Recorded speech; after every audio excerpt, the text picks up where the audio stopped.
تعالوا أحكي لكم عن كريم. كريم ده كان ولد عنده كل حاجة ممكن طفل يحلم بيها. أوضته كانت شبه مدينة ملاهي صغيرة، فيها عربيات سباق وروبوتات بتتكلم وتنور، وقطر بيمشي على قضبان بتلف في الأوضة كلها، ومكعبات ملونة ممكن تبني بيها برج يوصل للسقف.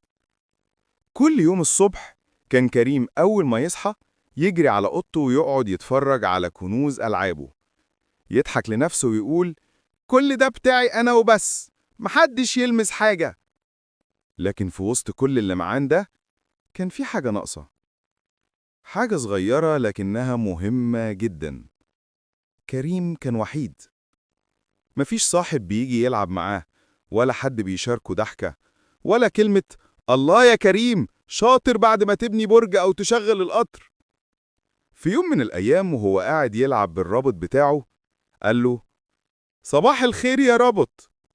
الروبوت رد بصوته الآلي: صباح النور، هل أنت مستعد للمغامرة؟ كريم ضحك في الأول، لكن بعد 5 دقايق بالظبط كان بيعيد نفس الكلام ونفس الردود لحد ما حس بالملل. قال لنفسه: كلهم بيقولوا نفس الكلام، مفيش حاجة جديدة.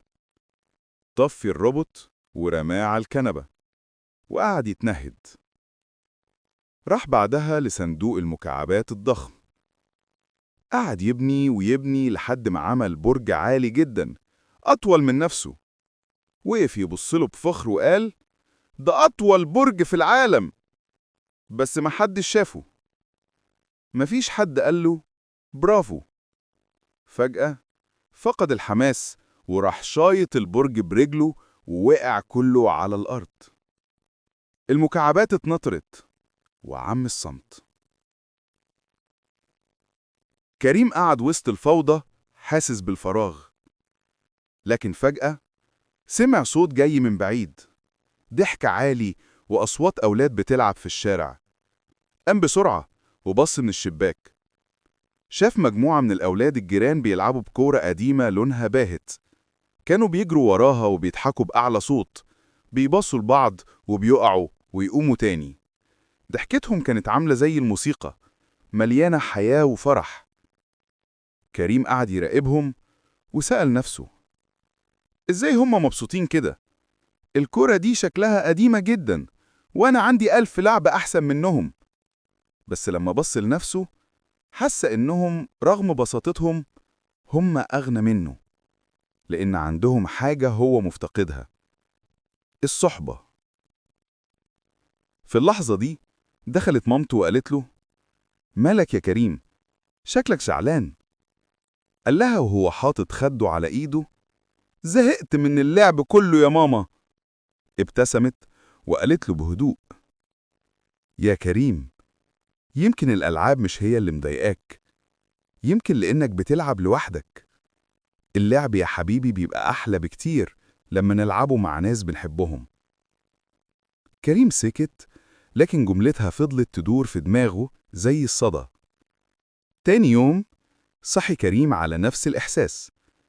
راح أوضته، وقف يبص على ألعابه، بس المرة دي ما حسش بأي سعادة. بص تاني من الشباك وشاف نفس الأولاد بيلعبوا بالكورة القديمة. كان في ولد اسمه علي، شكله قائدهم، دايما بيشجع الكل.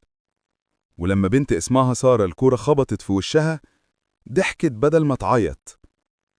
اتبهر وقال في سره: دول بيساعدوا بعض وبيضحكوا سوا، وأنا إيه؟ أنا بلعب لوحدي ضد نفسي. وقتها لمحت عينه حاجة في الركن، كورة جديدة لسه في العلبة.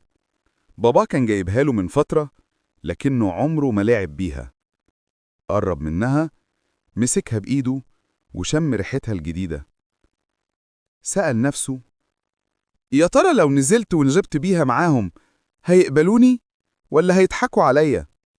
جواه صوت بيقوله: إياك، دي كورتك الجديدة، لو نزلت بيها هيبهدلوها أو يضيعوها. لكن في نفس الوقت سمع صوت تاني أهدى وأطيب: جرب يا كريم، يمكن تلاقي نفسك مبسوط زيهم. وقف محتار، قعد على الأرض ماسك الكورة في حضنه. حس إنها تقيلة مش من وزنها، لكن من القرار اللي لازم ياخده. قرر أخيراً يجرب. فتح باب الأوضة ومشي ناحية الباب بخطوات بطيئة.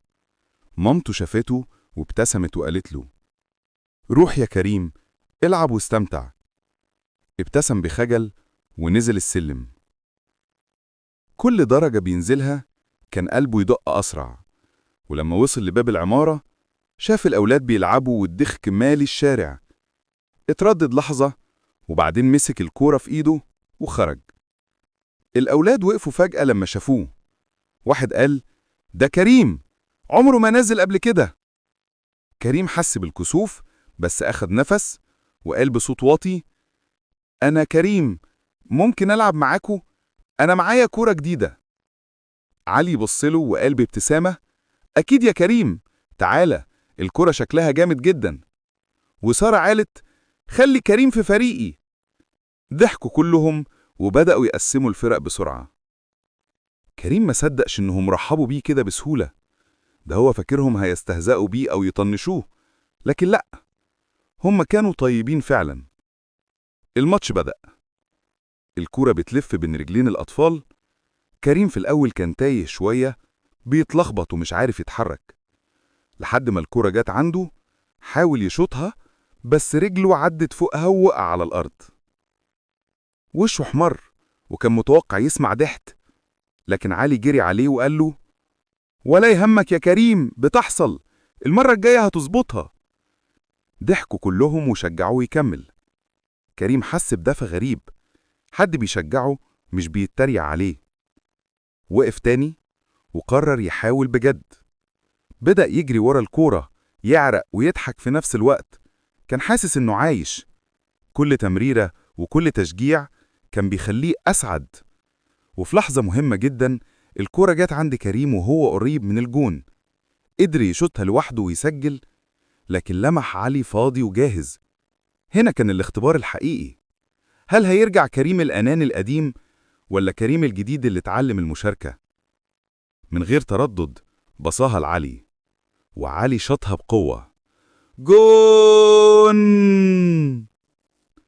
كل الأطفال جريوا بيسقفوا ويهللوا، وعلي أول حاجة عملها إنه حضن كريم وقال له: الباص ده عالمي يا كريم، الجون ده نصه بتاعك.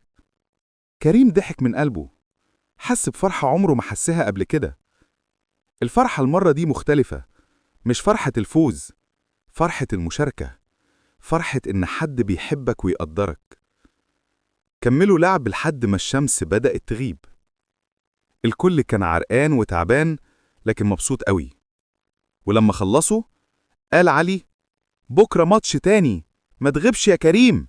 وسارة أضافت بحماس: ده كريم بقى مهاجم خطير خلاص. ضحكوا كلهم. كريم رجع بيته سعيد جدا، كان لابس تراب وعرقان بس مبتسم من قلبه. مامته أول ما شافته قالت له: الضحكة دي بقالها كتير ما طلعتش. رد عليها: عشان النهاردة لعبت بجد يا ماما، مع أصحاب بجد.